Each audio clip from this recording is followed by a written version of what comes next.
नमस्कार दोस्तों, नैन्सरी क्लासेस आज आप सभी के लिए लेकर आई है उत्तर प्रदेश सामान्य अध्ययन प्रश्नोत्तरी श्रृंखला। इस श्रृंखला से आज आपके 1 से 2 अंक पक्के हो जाएंगे। तो आइए देखते हैं इस महत्वपूर्ण सीरीज को।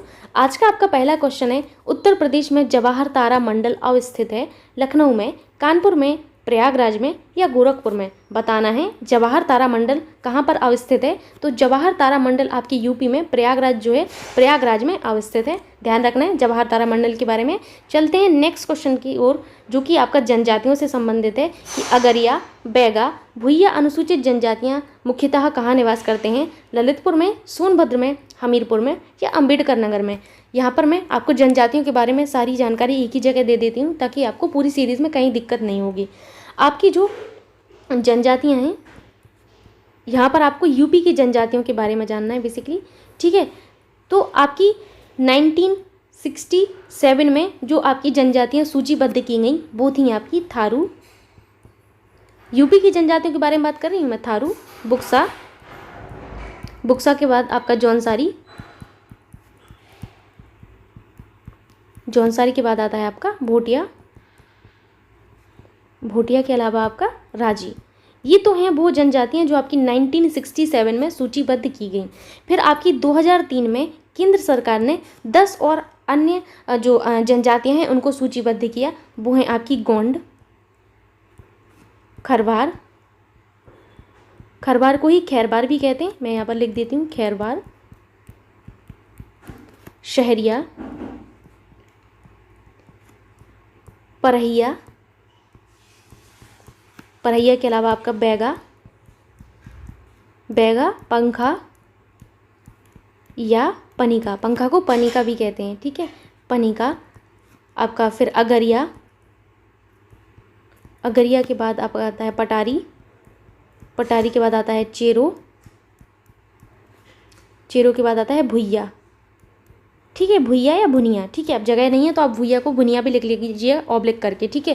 तो ये जो जनजातियाँ हैं ये आपकी यूपी की जनजातियाँ हैं। थारू, बुक्सा, जौनसारी, भोटिया, राजी, गोंड, खरवार या खैरवार, शहरिया, परहिया, बैगा, पंखा या पनिका, अगरिया। आपकी अगरिया के बाद आपका है पटारी, ये पटारी लिखा है, याद रखना है, पटारी, चेरो, भुइया या भुनिया। ये सारी जनजातियाँ आपके यूपी की हैं, तो याद रखना है। अगर आपसे पूछा जाए निम्नलिखित में से कौन सी यूपी की जनजातियाँ हैं, तो आपको यूपी की जनजातियाँ अब यहाँ पर पता चल गई हैं, ठीक है।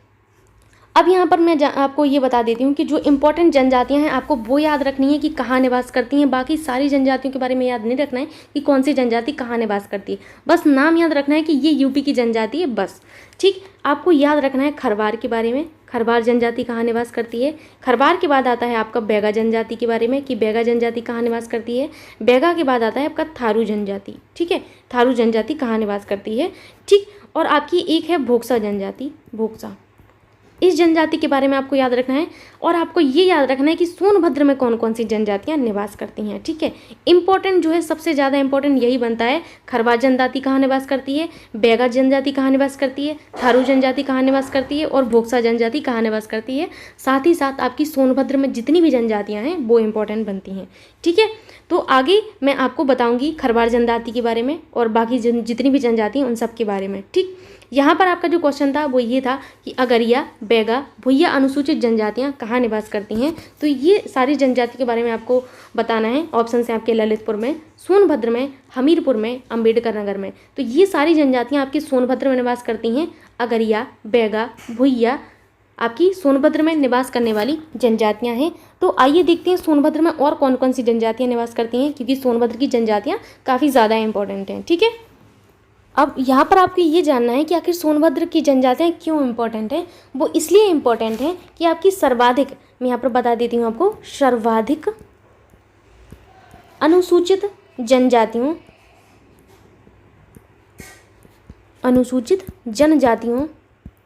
का जो प्रतिशत है, जनजातियों का प्रतिशत वो सबसे ज़्यादा आपकी सोनभद्र में ही है, इसीलिए सोनभद्र की जनजातियाँ इंपॉर्टेंट हैं। तो आइए जानते हैं सोनभद्र की अन्य जनजातियों के बारे में। अगरिया, बैगा और भुइया के अलावा और कौन कौन सी जनजातियाँ हैं आपकी हैं। गोंड जनजाति आपकी सोनभद्र में निवास करती है। गोंड के अलावा आपका खरवार जनजाति, खरवार आपकी जो है सोनभद्र में निवास करती है। परहिया भी आपकी जो है सोनभद्र में निवास करने वाली जनजाति है। साथ ही साथ आपकी बैगा, बैगा सोनभद्र में निवास करती है।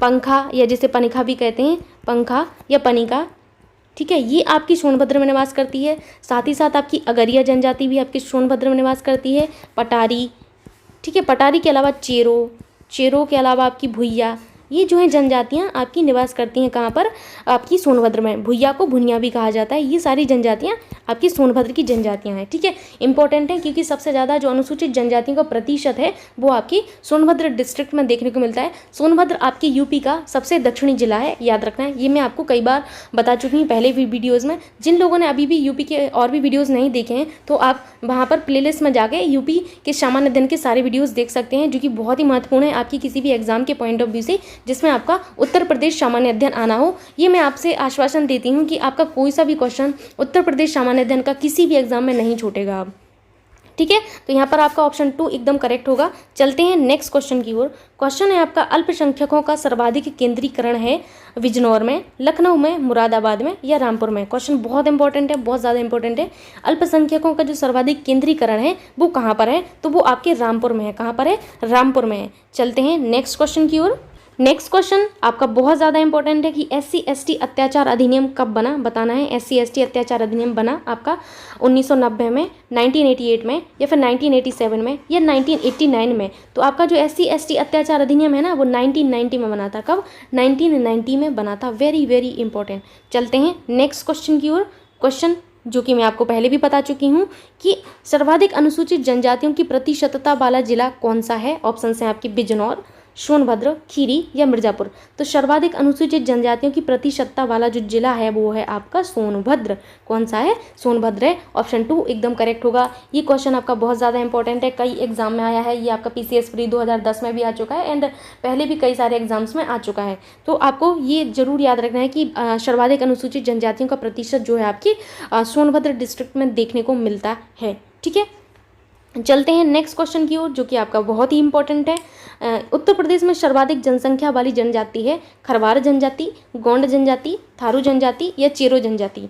क्वेश्चन बहुत इंपॉर्टेंट है। यूपी में कई सारी जनजातियां हैं, थारू, बुक्सा, जौनसारी, भोटिया, राजी, गोंड, खरवार, खैरवार, सहरिया, पहरिया, बैगा, पंखा, पनिका, अगरिया, पटारी, चेरो, भुइया, भुनिया, ये सारी जनजातियां आपकी यूपी में निवास करती हैं। लेकिन इनमें जो सर्वाधिक जनसंख्या है वो किस जनजाति की है ये बताना है। तो थारू जनजाति जो है आपकी यूपी की सबसे बड़ी जनसंख्या वाली जनजाति है, थारू जनजाति, यानी कि यूपी में सबसे ज़्यादा आपकी थारू जनजाति पाई जाती है। वहीं भारत में देखा जाए, भारत के तौर पर आपकी भारत में सबसे ज़्यादा आपका कौन सी जनजाति है, तो भारत में आपकी जो है सबसे बड़ा जनजातीय समूह वो है आपका भील, ठीक है। भील जो जनजाति है आपके फर्स्ट नंबर पर आती है। वहीं सेकंड नंबर पर आती है आपकी गोंड जनजाति। ये जो गोंड नाम दिया है ये आपका आपके भारत का, आपके प्यारे भारत का सेकंड नंबर की सबसे बड़ी जनजातीय समूह है, ठीक है। वहीं आपके प्यारे यूपी की जो सबसे बड़ी जनजातीय समूह है वो है आपकी थारू जनजाति। आई होप यहाँ पर आप क्वेश्चन समझ रहे होंगे, ठीक है। चलते हैं नेक्स्ट क्वेश्चन की ओर जो कि आपका इंपॉर्टेंट है। निम्नलिखित में से दृष्टिबाधितों के विद्यालय को कहा जाता है। शायद ही आपने कभी नहीं पढ़ा होगा, लेकिन क्वेश्चन बहुत डिफरेंट है और बहुत अच्छा भी है कि निम्नलिखित में से दृष्टिबाधितों के विद्यालय को क्या कहा जाता है। स्पर्श, प्रयास, संकेतक या ममता। तो दृष्टिबाधित जो होते हैं, दृष्टिबाधित में वो काउंट किए जाते हैं जो आंखों से देखने में अक्षम होते हैं, जिनकी आंखों में दिक्कत होती है, ठीक है। तो दृष्टिबाधितों के विद्यालय को स्पर्श कहा जाता है। क्या कहा जाता है, स्पर्श कहा जाता है। ऑप्शन 1 करेक्ट होगा। नेक्स्ट क्वेश्चन है आपका दृष्टिबाधितों से ही संबंधित है। क्वेश्चन है, दृष्टिबाधितों को पुस्तक उपलब्ध कराने हेतु ब्रेल लिपि प्रेस कहाँ स्थापित है। प्रयागराज में, आगरा में, लखनऊ में, दिल्ली में। आपके जो दृष्टिबाधित होते हैं उनको भी पढ़ने का जो है संविधान में उल्लेख है कि सभी को शिक्षा का अधिकार है। तो दृष्टिबाधितों को भी शिक्षा का अधिकार है, लेकिन इनकी आंखों में प्रॉब्लम होने की वजह से ये जो है हमारी नॉर्मल पुस्तकों से नहीं पढ़ सकते। कैसे पढ़ेंगे, क्योंकि उनकी आंखों में दिक्कत है। तो उनके लिए एक लिपि डेवलप की गई जो कि आपकी ब्रेल लिपि है, ठीक है। ये आपकी लुई ब्रेल एक व्यक्ति थे, लुई ब्रेल नाम था इनका, लुई ब्रेल एक व्यक्ति थे, इन्होंने डेवलप की थी, लुई ब्रेल ने। ये खुद एक दृष्टिबाधित बालक थे, लेकिन इन्होंने जो है एक ब्रेल लिपि डेवलप की आपकी दृष्टिबाधितों के लिए। ये लिपि जो है आपके 6 पॉइंट से बनी हुई एक लिपि होती है। इसमें उभरे हुए अक्षर होते हैं, जिस वजह से आपके जो दृष्टिबाधित होते हैं वो अक्षरों को टच करके, स्पर्श करके जो है आसानी से पढ़ लेते हैं। तो इनको पढ़ाई में जो है ब्रेल लिपि हेल्प करती है, जो कि बहुत अच्छी लिपि है कि दृष्टिबाधितों को भी पढ़ने का मौका मिल रहा है। तो आपसे पूछा जा रहा है कि ब्रेल लिपि जो प्रेस है वो कहाँ स्थापित है। तो ब्रेल लिपि प्रेस आपकी यूपी में पूछा जा रहा है, तो यूपी में आपके लखनऊ में स्थित है, ठीक है। चलते हैं नेक्स्ट क्वेश्चन की ओर। क्वेश्चन है आपका, केंद्र सरकार द्वारा उत्तर प्रदेश की 10 नई जनजातियों को कब सूचीबद्ध किया गया? 2001 में, 2004 में, 2003 में या 2003 में या 2002 में? बताना है। केंद्र सरकार द्वारा यूपी की 10 नई जो जनजातियां हैं इनको कब सूचीबद्ध किया गया? तो इनको सूचीबद्ध किया गया आपकी 2003 में सूचीबद्ध किया गया था।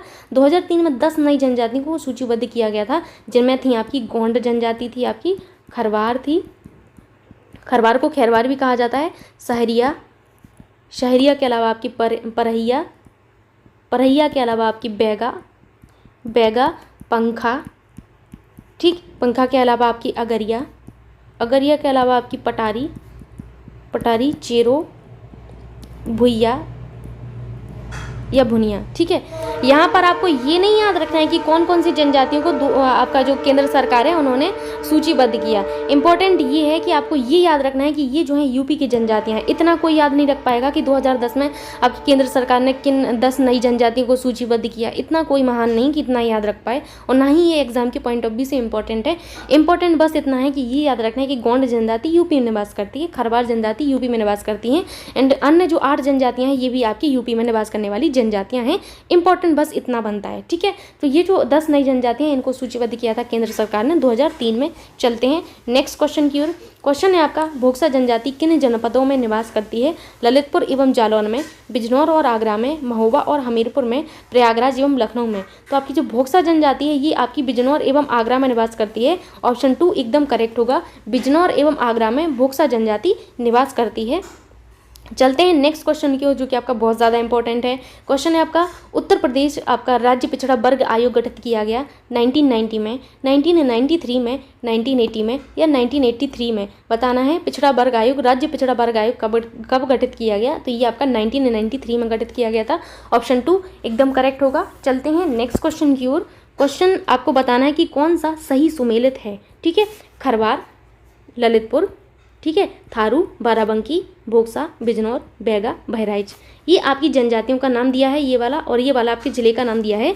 आपको बताना है कि खरवार जनजाति क्या ललितपुर में निवास करती है? जी नहीं, खरवार जनजाति ललितपुर में निवास नहीं करती है। तो कहाँ निवास करती है? अब यहाँ पर आपको इन चारों जनजातियों के बारे में अच्छे से जानना है कि ये जनजातियाँ कहाँ निवास करती हैं। बस इन्हीं जनजातियों का याद रखना है कि कौन से ज़िलों में निवास करती हैं। बाकी कोई जनजाति आपको याद नहीं रखनी है। ठीक है, यहाँ पर आप देखेंगे कि खरवार जनजाति आपकी देवरिया, देवरिया के अलावा आपका बलिया, बलिया के अलावा आपका गाजीपुर,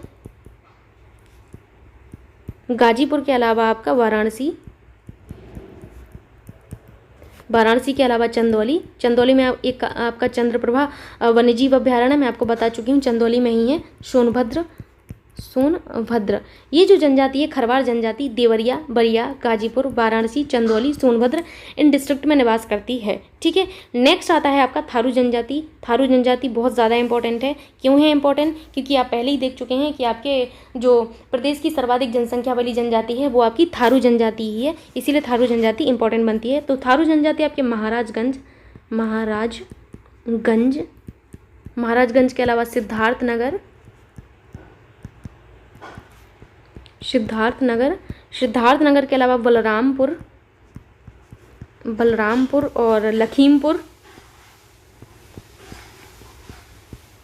लखीमपुर के अलावा आपकी श्रीवस्ती, श्रीवस्ती के अलावा आपका बहराइच। इन डिस्ट्रिक्ट में आपकी जो है ये जनजाति जो थारू जनजाति है निवास करती है। ठीक है, बहराइच। ठीक, याद रखना है थारू जनजाति के बारे में, क्योंकि ये आपके यूपी का सबसे बड़ा जनजातीय समूह है। चलते हैं भोक्सा जनजाति की ओर। भोक्सा जो जनजाति है ये आपकी निवास करती है, भोक्सा जनजाति बिजनौर में निवास करती है और आपकी आगरा में भी निवास करती है। बिजनौर और आगरा ये जो आपके हैं इन जगह आपकी जो है भोक्सा जनजाति निवास करती है, इसीलिए ये आपका सही मैच है। ये दो अभी तक मैच नहीं हुए, आपने देखा होगा। लास्ट है आपका बैगा जनजाति। तो बैगा जो जनजाति है ये आपकी केवल और केवल सोनभद्र में निवास करने वाली जनजाति है। बैगा जनजाति सोनभद्र में निवास करती है, इसीलिए ये भी आपका नहीं मैच हुआ। आपने देखा कि खरवार जनजाति आपके ललितपुर में निवास नहीं करती है। ललितपुर में आपकी शहरिया जनजाति निवास करती है। कौन सी? शहरिया जो जनजाति है ये निवास करती है करती है ललितपुर में। वहीं थारू जनजाति बाराबंकी में कतई निवास नहीं करती है। बोक्सा जनजाति बिजनौर में निवास करती है। बैगा जनजाति बहराइच में निवास नहीं करती है। ठीक है, चलते हैं नेक्स्ट क्वेश्चन की ओर, जो कि आपका बहुत ज़्यादा इंपॉर्टेंट है। कर्मा किसका लोक नृत्य है, बताना है। जो कर्मा लोक नृत्य है आपकी किस जनजाति का है, खरवार, बैगा, थारू या बुक्सा। कर्मा जो आपका नृत्य है ये आपकी खरवार जनजाति का लोक नृत्य है। ऑप्शन 1 एकदम करेक्ट होगा। खरवार जनजाति देवरिया, बलिया, गाजीपुर, वाराणसी, चंदौली, सोनभद्र में निवास करती है। फिर से सुनिए, खरवार जनजाति देवरिया, बलिया, गाजीपुर, वाराणसी, चंदौली, सोनभद्र में निवास करती है। चलते हैं नेक्स्ट क्वेश्चन की ओर। क्वेश्चन है आपका, समेकित बाल विकास परियोजना उत्तर प्रदेश में कब से चल रही है, 1962 से, 1975 से, 1974 से या 1982 से। तो समेकित बाल विकास परियोजना आपके प्यारे यूपी में जो है कब से चल रही है, ये चल रही है आपकी 1975 से चल रही है समेकित बाल विकास परियोजना। हालांकि ये परियोजनाएं पुरानी हो चुकी है, लेकिन कुछ कुछ परियोजनाएं अभी भी इंपॉर्टेंट है, जैसे आपकी अन्नपूर्णा परियोजना हुई, समेकित बाल विकास परियोजना हुई। कुछ कुछ चीज़ें इंपॉर्टेंट बनती हैं तो उनको याद रखना है। ये जो है आपकी 1975 से चल रही है। नेक्स्ट क्वेश्चन है आपका, निम्नलिखित में से सही सुमेलित है। आपको बताना है कि इनमें से कौन सा सही सुमेलित है। थारू, बांदा, राजी, गोरखपुर, भोइया, बाराबंकी, बुक्सा, बिजनौर। अभी आपने देखा कि बुक्सा जो जनजाति है, बुक्सा या बोक्सा जिसे कहते हैं, इसको बोक्सा भी कहते हैं, तो ये जनजाति है ये आपके बिजनौर प्लस आगरा में निवास करती है, ये सही है। भोइया जो जनजाति है, कहीं भोइया जनजाति आपका बिल्कुल भी बाराबंकी में निवास नहीं करती है। भोइया या भुनिया जनजाति जो है आपकी सोनभद्र में निवास करती है। एकमात्र जगह है सोनभद्र जहाँ पर आपकी भोइया जनजाति निवास करती है। राजी जनजाति आपके गोरखपुर में निवास नहीं करती है। थारू जनजाति आपकी बांदा में निवास नहीं करती है। थारू जो जनजाति है वो महाराजगंज, सिद्धार्थनगर, बलरामपुर, लखीमपुर, श्रीवस्ती और बहराइच में निवास करती है। चलते हैं नेक्स्ट क्वेश्चन की ओर। क्वेश्चन है आपका, गरीबी रेखा से नीचे रहने वालों का सबसे कम प्रतिशत है आगरा में, बागपत में, मेरठ में या फिर आपकी लखनऊ में। तो गरीबी रेखा से नीचे बालों का जो सबसे कम प्रतिशत है वो है आपकी बागपत में, इसीलिए ऑप्शन 2 एकदम करेक्ट होगा। क्वेश्चन बहुत इंपॉर्टेंट है। गरीबी रेखा से नीचे बालों का सबसे कम परसेंट जो है आपका बागपत में देखने को मिलता है। चलते हैं नेक्स्ट क्वेश्चन की ओर। क्वेश्चन है आपका, उत्तर प्रदेश में अन्नपूर्णा योजना शुरू की गई। बताना है यूपी में अन्नपूर्णा योजना कब शुरू की गई, 1998 से 2001, 2000 से 2002, 1999 से 2000 या 2001 से 2003। तो अन्नपूर्णा जो योजना है आपके प्यारे यूपी में 1999 से 2000 में शुरू की गई थी। ऑप्शन 3 एकदम करेक्ट होगा। नेक्स्ट क्वेश्चन है आपका जनजाति से संबंधित है कि अगरिया जनजाति कहाँ निवास करती है या निवास करती है, सोनभद्र में, मिर्जापुर में, गाजीपुर में या गाजियाबाद में। तो जो अगरिया जनजाति है मैं आपको बता चुकी हूँ, ये आपकी सोनभद्र में निवास करती है। सोनभद्र में निवास करने वाली जनजातियाँ मैंने बताई थी, उनमें आपका अगरिया जनजाति थी। तो अगरिया जनजाति आपकी सोनभद्र में निवास करती है। चलते हैं नेक्स्ट क्वेश्चन की ओर। तो क्वेश्चन है आपका कि शहरिया जनजाति निवास करती है, मैं आपको ऊपर बता चुकी हूँ। ये आपकी एकमात्र जनजाति है जो आपकी निवास करती है, कहाँ पर बताना है, सोनभद्र में, बहराइच में, ललितपुर में या पीलीभीत में। तो जो शहरिया जनजाति है ये आपके ललितपुर में निवास करती है। ऑप्शन 3 एकदम करेक्ट होगा। एंड नेक्स्ट क्वेश्चन है कि उत्तर प्रदेश में अनुसूचित जनजाति रहित जिले कौन से हैं। वेरी वेरी इंपॉर्टेंट क्वेश्चन कि यूपी में ऐसे कौन से जिले हैं जो अनुसूचित जनजाति रहित हैं। अयोध्या, जालौन, अयोध्या व जालौन दोनों, इनमें से कोई नहीं। तो यूपी में अनुसूचित जनजाति जो रहित जिले हैं वो अयोध्या और जालौन दोनों हैं। वेरी वेरी इंपॉर्टेंट, अयोध्या और जालौन में कोई सी भी अनुसूचित जनजाति नहीं है, ये अनुसूचित जनजाति रहित जिले हैं, दोनों को याद रखना है। चलते हैं नेक्स्ट क्वेश्चन की ओर। क्वेश्चन ध्यान से पढ़िएगा। क्वेश्चन है आपका कि 2011 की जनगणना के अनुसार सर्वाधिक व सबसे कम एससी आबादी प्रतिशत वाले जिले हैं ललितपुर, बागपत, ललितपुर, सोनभद्र, सोनभद्र, बागपत, सोनभद्र, बहराइच। पहला जिला आपको वो वाला बताना है जहाँ पर सर्वाधिक आपके एससी आबादी प्रतिशत हो, और दूसरा जिला आपको ऑप्शन में वो बताना है जो आपका सबसे कम एससी आबादी प्रतिशत वाला जिला हो। तो सर्वाधिक एससी आबादी प्रतिशत वाला जिला तो आपका सोनभद्र है, इसीलिए ऑप्शन 3 और 4 भी हो सकते हैं, ये दोनों तो हो नहीं सकते आपकी। ठीक, वहीं सबसे कम जो प्रतिशत आबादी वाला 80 प्रतिशत आबादी वाला जिला है वो है आपका बागपत, इसीलिए ऑप्शन 3 एकदम करेक्ट होगा। सोनभद्र और बागपत आपके सही होंगे। चलते हैं नेक्स्ट क्वेश्चन की ओर, जो कि है आपका कि परहिया जनजाति उत्तर प्रदेश में कहाँ निवास करती है। महोबा, सोनभद्र, ललितपुर, झांसी। परहिया जनजाति जो है आपके सोनभद्र डिस्ट्रिक्ट में निवास करती है। ऑप्शन 2 एकदम करेक्ट होगा। नेक्स्ट है आपका कि बैगा जनजाति कहाँ निवास करती है। ललितपुर में, सोनभद्र में, बहराइच में या लखीमपुर में। तो जो बैगा जनजाति है ये आपकी निवास करती है आपकी सोनभद्र में। ऑप्शन 2 एकदम करेक्ट होगा। एंड नेक्स्ट क्वेश्चन है आपका कि चेरो जनजाति कहाँ निवास करती है। चेरो जनजाति के बारे में बताना है। सोनभद्र में, चंदौली में, सोनभद्र एवं चंदौली दोनों में, इनमें से कोई नहीं। चेरो जनजाति आपकी निवास करती है सोनभद्र एवं चंदौली दोनों ही जगह निवास करने वाली जनजाति है चेरो जनजाति। ठीक है, नेक्स्ट क्वेश्चन है आपका कि कौन सी जनजाति अपने आप को किरातवंशी मानती है। वेरी वेरी इंपॉर्टेंट, ऐसी कौन सी जनजाति है जो अपने आप को किरातवंशी मानती है। थारू जनजाति, चेरो जनजाति, पंखा जनजाति या पनिका जनजाति। तो किरातवंशी मानने वाली जनजाति अपने आप को कौन सी है, वो है आपकी थारू जनजाति। ऑप्शन 1 एकदम करेक्ट होगा, ये अपने आप को किरातवंशी मानती है।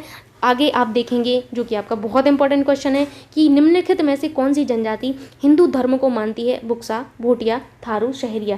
थारू जनजाति जो है हिंदू धर्म को मानने वाली जनजाति है। वेरी वेरी इंपॉर्टेंट, हिंदू धर्म को मानने वाली यूपी की जनजाति आपकी थारू जनजाति है। चलते हैं अगले क्वेश्चन की ओर। क्वेश्चन है आपका किस जनजाति के लोगों की अर्थव्यवस्था कृषि प्रधान है।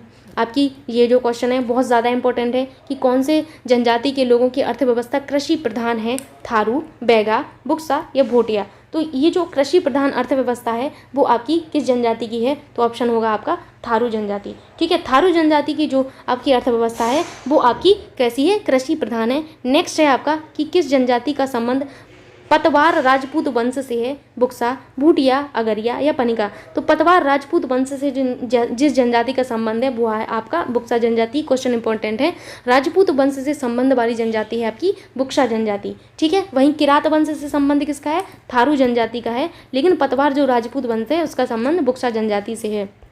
ठीक है, नेक्स्ट क्वेश्चन है आपका कि चामुंडा देवी किसकी पूज्य देवी हैं। बुक्सा जनजाति की, थारू जनजाति की, गोंड जनजाति की या उपरोक्त सभी की। ठीक है, तो जो चामुंडा देवी हैं ये पूज्य देवी हैं आपकी बुक्सा जनजाति की, इसीलिए ऑप्शन 1 एकदम करेक्ट होगा। चलते हैं नेक्स्ट क्वेश्चन की ओर जो कि आज का आपका लास्ट क्वेश्चन है। क्वेश्चन है आपका निम्नलिखित में से किस जनजाति में वर्ण विच्छेद देखने को मिलता है। खरवार जनजाति, सहरिया जनजाति, वेगा जनजाति या बुक्सा जनजाति। ठीक है, तो जो वर्ण विच्छेद है ये आपकी बुक्सा जनजाति में देखने को मिलता है। वर्ण विच्छेद व्यवस्था जो है आपकी बुक्सा जनजाति में होती है। ठीक है, आई होप यहाँ तक के सारे क्वेश्चंस आपको समझ में आए होंगे और ये सीरीज़ भी आपको पसंद आई होगी। यदि आपको वीडियोस अच्छे लगते हैं तो प्लीज़ आप वीडियो को लाइक कर दिया करिए, साथ ही साथ अपने दोस्तों के साथ शेयर कर दिया करिए एंड आप चैनल को सब्सक्राइब कर लीजिए और बेल आइकन को भी दबा लीजिए ताकि आपकी कोई सी भी वीडियो मिस ना हो। एंड बने रहिए 9th क्लासेस पर इसी तरीके से। Thank you so much.